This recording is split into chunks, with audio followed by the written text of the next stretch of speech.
ब्रह्मांड की सबसे शक्तिशाली, सबसे ताकतवर चीजों में एक है ब्लैक होल। जी हां, ब्लैक होल के बारे में मैंने कई वीडियोस तैयार किए हैं, अगर आप चाहें तो पीछे जाकर के देख सकते हैं। उसमें कई तरह की जानकारी आपको दी गई है, लेकिन आज का ये वीडियो ब्लैक होल के एक ऐसी चीज के बारे में बताएगा जिसके बारे में जानकर आप भी हैरान हो जाएंगे। जी हां, वैज्ञानिकों ने जो शोध किया है, जो मॉडल तैयार किया है, उसमें यह बताया गया है कि ब्लैक होल का जो जेट है वो उन ग्रहों की ओर इशारा कर सकता है जहां पर जीवन मौजूद है। जी हां, हमारे पृथ्वी से बाहर अगर किसी ग्रह पर जीवन मौजूद है तो वहां तक हम ब्लैक होल के जेट्स की मदद से पहुंच सकते हैं। तो आखिरकार ये कैसे संभव होगा और वैज्ञानिक इस नतीजे पर कैसे पहुंचे, इसी के बारे में बात होगी आज के इस वीडियो में। तो इस वीडियो को आखिर तक जरूर देखिएगा। नमस्कार, मैं हूं डॉक्टर सुरजीत सिंह और आप देख रहे हैं महाना मिस्ट्री। अगर आपने अभी तक इस चैनल को सब्सक्राइब नहीं किया है तो सब्सक्राइब कर लीजिए, और अगर आपको ये वीडियो अच्छा लगे तो इसको लाइक कीजिए, शेयर कीजिए और कमेंट जरूर कीजिए। तो ब्लैक होल अपने आप में रहस्यमयी तो है ही, लेकिन अब जब ये शोध के निष्कर्ष सामने आए हैं तो उससे ये ब्लैक होल और भी ज्यादा रहस्यमयी हो गया है। तो आखिरकार कैसे इस जेट से उन ग्रहों तक पहुंच सकते हैं जहां पर जीवन मौजूद है, उसको थोड़ा समझ लेते हैं। ब्रह्मांड में सबसे शक्तिशाली वस्तुओं में से एक रेडियो क्वेसार है। यह एक घूमने वाला ब्लैक होल है जो अत्यधिक ऊर्जा वाले कणों को बाहर फेंकता है। अगर आप इसके बहुत पास जाएंगे तो इसकी ग्रेविटी आपको अपनी ओर खींच लेगी, या फिर इसके चारों ओर के जो अत्यधिक गर्म वातावरण है उसमें आप जलकर नष्ट हो जाएंगे। लेकिन यह विडंबना है कि ब्लैक होल और उनके जेट्स का अध्ययन वैज्ञानिकों को यह समझने में मदद कर सकता है कि ब्रह्मांड में कहां संभावित रूप से जीवन युक्त ग्रह हो सकते हैं। पिछले 2 दशकों में ब्लैक होल के घूर्णन और उसके जेट्स के निर्माण और ये कैसे अपने आसपास के अंतरिक्ष पर्यावरण को प्रभावित करते हैं, इस पर शोध करने के लिए वैज्ञानिकों ने एक मॉडल तैयार किया है। तो आइए समझते हैं सबसे पहले कि ब्लैक होल क्या होता है और इनके द्वारा जो जेट्स उत्पन्न होते हैं उससे हम जीवन के अध्ययन में किस प्रकार से मदद ले सकते हैं, ये जेट्स किस प्रकार से सहायक हो सकती हैं। ब्लैक होल विशाल खगोलीय पिंड होते हैं जो अपनी गुरुत्वाकर्षण शक्ति के कारण आसपास के पिंडों को अपनी ओर खींच लेते हैं।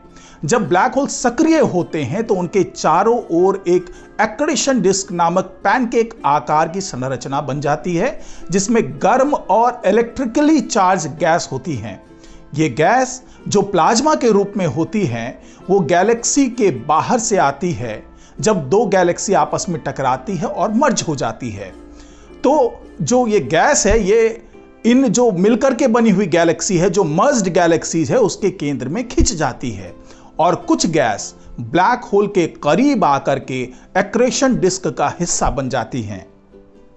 प्रत्येक विशाल गैलेक्सी के केंद्र में एक सुपरमैसिव ब्लैक होल होता है, जिससे जैसा कि हमारे मिल्की वे गैलेक्सी में भी है, यहां पर भी जो सुपरमैसिव ब्लैक होल है जिसे सैजिटेरियस A+ कहते हैं।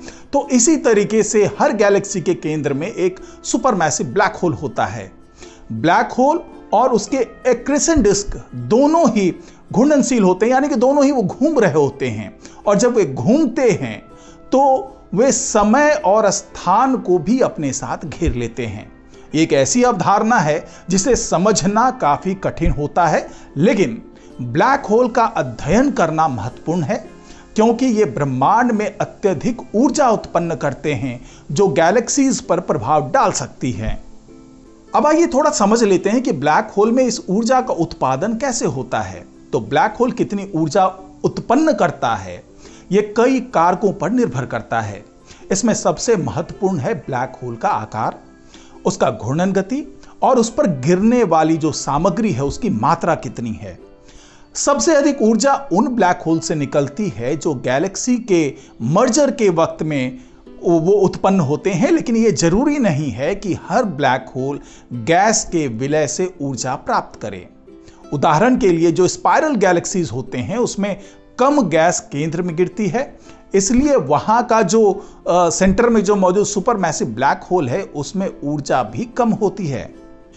ब्लैक होल जो ऊर्जा उत्पन्न करने का एक तरीका अपनाते हैं उसे वैज्ञानिक जेट्स कहते हैं। इन जेट्स में अत्यधिक ऊर्जा वाले कण होते हैं जिन्हें ब्लैक होल अपनी घूर्णन गति से बाहर फेंकता है। ब्लैक होल के घूर्णन से जो चुंबकीय क्षेत्र बनते हैं, जो मैग्नेटिक फील्ड तैयार होती है, वे जेट्स के रूप में ऊर्जा को बाहर फेंकते हैं। इन जेट्स के कारण गैलेक्सी में सितारों का निर्माण तेज या धीमा हो सकता है। यह इस बात पर निर्भर करता है कि ये जेट्स कितनी ऊर्जा से बाहर निकलते हैं और उनके आसपास के गैस से किस प्रकार की वो प्रतिक्रिया करते हैं। जो रोटेशनल ब्लैक होल होते हैं, जो घूर्णनशील ब्लैक होल होते हैं, और जेट्स का जो प्रभाव होता है वो अपने आप में जानना बड़ा ही दिलचस्प है। कई ब्लैक होल्स की घूर्णन गति और उनके एक्रेशन डिस्क के बीच की दिशा में भिन्नताएं होती है, जिसे काउंटर रोटेशन कहा जाता है। कुछ शोधों से पता चला है कि यह काउंटर रोटेशन उन ब्लैक होल्स के व्यवहार को प्रभावित करता है जो ब्रह्मांड में सबसे शक्तिशाली जेट्स उत्पन्न करते हैं। यानी ये वही ब्लैक होल है जिसके बारे में शुरू में मैंने बताया, यानी कि रेडियो क्वेसार्स। आप कल्पना करें कि ब्लैक होल एक घूर्णनशील गोला है और इसका एक्रेशन डिस्क एक छेददार पंखा जैसा है। जब ब्लैक होल एक दिशा में घूर्णन करता है और एक्रेशन डिस्क दूसरी दिशा में, तो यह काउंटर रोटेशन उत्पन्न करता है।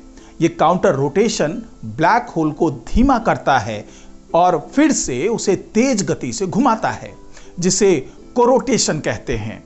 यह प्रक्रिया अरबों वर्षों में होती है और इन ब्लैक होल्स के जीवन काल में कई अंतराल होते हैं, जब जेट्स या तो कमजोर होते हैं या फिर पूरी तरह से बंद हो जाते हैं। ब्लैक होल के जेट्स जैसे जैसे अपने चारों ओर के गैस को दबाते हैं, तो गैस अणुओं को एक साथ जोड़कर सितारों का निर्माण तेज हो जाता है। लेकिन जब ब्लैक होल अपने जेट्स में को-रोटेशन मोड में होता है, तो ये जेट्स गैस को गर्म कर देता है, जिससे सितारों का निर्माण रुक जाता है और साथ ही एक्सरे उत्पन्न हो सकती है। ब्रह्मांडीय एक्सरे जीवन के लिए नुकसानदायक हो सकते हैं क्योंकि वे जैविक ऊतकों को नुकसान पहुंचाते हैं। इसलिए ब्रह्मांड में जीवन के लिए आदर्श स्थान वो हो सकता है जहां गैलेक्टिक जेट्स का झुकाव ना हो, क्योंकि ऐसी स्थिति में ग्रहों पर जीवन विकसित हो सकता है। अब वैज्ञानिकों के द्वारा जो विकसित मॉडल है उसके अनुसार सबसे उपयुक्त परिस्थितियां वे होती हैं जहां गैलेक्सीज लगभग 11 अरब साल पहले मर्ज्ड हुई थी और यहां के ब्लैक होल्स की जेट्स ने सितारों के निर्माण को बढ़ावा दिया था, लेकिन जेट्स कभी भी को-रोटेशन की स्थिति तक नहीं पहुंचे थे। तो यही वो जरिया है जिसके आधार पर वैज्ञानिक अब ये दावा कर रहे हैं कि वो जेट्स की दिशा को समझ करके, उसके व्यवहार को समझ करके उस ग्रह तक पहुंच सकते हैं जहां पर जीवन मौजूद होगा, क्योंकि ये वो तमाम आधार हैं जिसके आधार पर वैज्ञानिक इस निष्कर्ष पर पहुंचे हैं कि हम ब्लैक होल के जेट्स की दिशा और उसके व्यवहार को समझ करके हम जीवन संभावित ग्रह तक पहुंच सकते हैं। तो वैज्ञानिकों का मानना है कि ब्रह्मांड में कहीं ना कहीं कोई ना कोई ग्रह ऐसा जरूर होगा जहां पर जीवन विकसित हो चुका होगा और यह अरबों साल पहले विकसित हुआ होगा, क्योंकि ब्लैक होल के जेट्स इन जीवन को विकसित करने के लिए मददगार साबित हुए होंगे। लेकिन वो ग्रह कौन से हैं, उसके लिए भी वैज्ञानिकों को ब्लैक होल के इन्हीं जेट्स का अध्ययन करना पड़ेगा, जिसके आधार पर हम उसके डाटा का विश्लेषण करने के बाद ये समझ पाएंगे कि हाँ, इस ब्लैक होल के जेट्स ने ऐसे वातावरण पैदा किए होंगे, ऐसे ग्रह तैयार किए होंगे जहां पर जीवन विकसित हो रहा है। यानी कि कुल मिलाकर के वैज्ञानिक अब इन्हीं जेट्स के जरिए उन ग्रहों तक पहुंच पाएंगे जहां पर संभावित रूप से जीवन मौजूद हो। तो आज की रिपोर्ट में फिलहाल इतना ही। नमस्कार।